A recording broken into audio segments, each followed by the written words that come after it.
Quand on pense chantier, on pense tractopelle, grue et béton armé. En réalité, un chantier se compose de bien d'autres étapes. Première étape, les études. Quand un maître d'ouvrage sollicite les maçons parisiens, il leur remet un dossier complet élaboré par son architecte et ses bureaux d'études.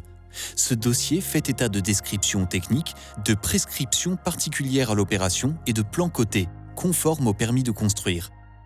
Le dossier est remis à notre bureau d'études, qui engage les études de structure béton armé.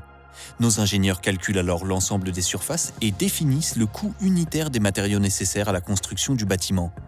Ils vérifient ensuite les autorisations d'installation du chantier à obtenir, essentiellement auprès des services locaux de la voirie.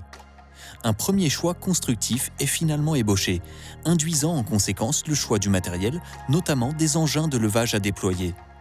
Cette étude durera entre 2 et 4 semaines et conduira à la mise à prix et à l'établissement d'un devis complet avec un bordereau détaillé. Deuxième étape, la préparation du chantier. Lors de la réception de la commande du maître d'ouvrage, une réunion de transfert du dossier entre le service études de prix et le service travaux est organisée. L'opération est alors prise en charge par l'équipe travaux qui va coordonner les différents services des maçons parisiens intervenant dans la préparation du chantier.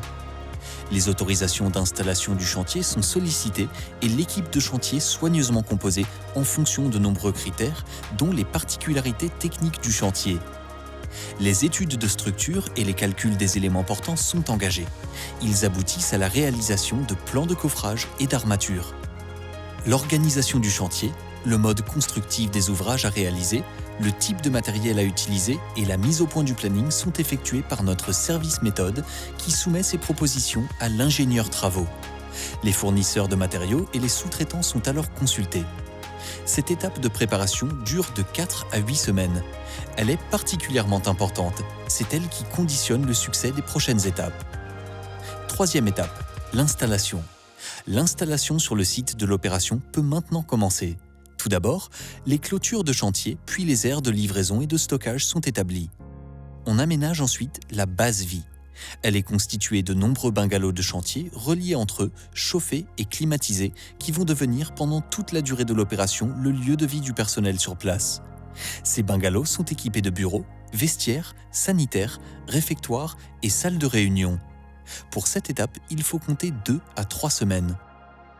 Quatrième étape, la réalisation du gros œuvre. La phase de réalisation est l'étape la plus connue d'un chantier.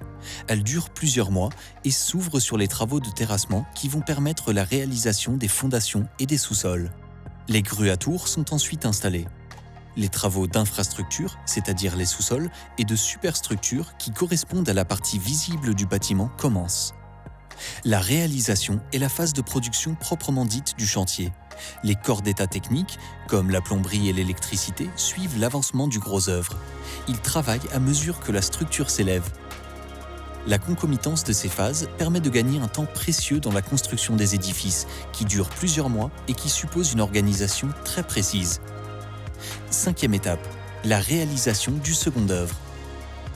Une fois la structure achevée, les menuiseries de façade et la couverture du toit sont réalisées. Le bâtiment est ensuite cloisonné. Les menuiseries intérieures, les équipements techniques, puis les revêtements de sol et de murs peuvent alors être exécutés. Cette étape demande une grande coordination entre les différents corps d'État. Elle dure plusieurs mois jusqu'à l'achèvement du bâtiment et sa livraison.